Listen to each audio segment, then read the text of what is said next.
Hi guys, bali magluluto pala tayo ng adobong manok with patatas. Bali pala mayroon akong black punggos. So, optional lang yan.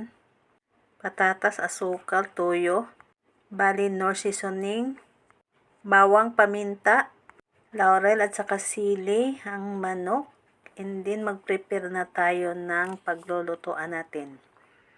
Naglagay na pala ako ng mantika dyan sa kawali. Bali, ilalagay na natin yung bawang. Pagkatapos, nilagay na natin yung laurel at saka paminta. And then, haluin muna natin siya. Pag medyo okay na yan, ilalagay na natin yung manok. Pagkatapos pala ilagay natin yung manok, bali tatakpan muna natin siya. And then, pagkatapos ng ilang minutes, tanggalin na natin yung takip. Ilalagay na natin yung black punggos. Optional lang yan. And then, pagkatapos, takpan muna natin. And then, mga ilang minutes, buksan muna natin siya para haluin. And then, pagkatapos, takpan ulit natin siya para magkaroon ng aroma yung ating manok. And then, maglalagay na tayo ng toyo. Bali, nor seasoning yan nilagay ko. Saka yung toyo kanina. So, bahala na mag-add tayo mamaya. Bali, naglagay na ako ng asukal. Depende sa inyo kung maglalagay kayo. Bali, naglagay na pala ako ng tubig. And then, haluin muna natin ng bahagya siya. And then, tatakpan muna natin siya. Antayin natin ang kumulo. Bali nga pala, pagkatapos kumulo, nilagay ko na yung patatas. Pagkatapos natin na ilagay yung patatas, takpan natin ulit.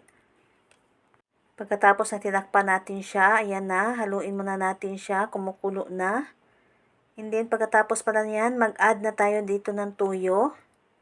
Dito na natin siya lagyan.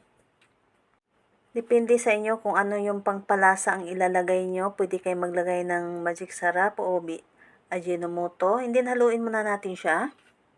Pagkatapos pala, ilalagay na natin yung sili. And then, haluin muna natin siya. And then, pagkatapos na nilagay natin yung sili, bali tatakpan natin siya. Ay, para naman medyo maluto konti yung ating sili. And then, nag-add pala ako ng tubig. And then, tatakpan ulit natin siya. Pagkatapos ng ilang minutes, ayan, kumulo na siya. Bali, luto na pala yung ating adobo with patatas. Bali, ilalagay na natin dyan sa lalagyan yung ating adobo, manok. And then, pagkatapos pala, bago magtapos ang aking video, thank you for watching guys. Maraming salamat sa inyong panunood. Bye! See you sa next vlog!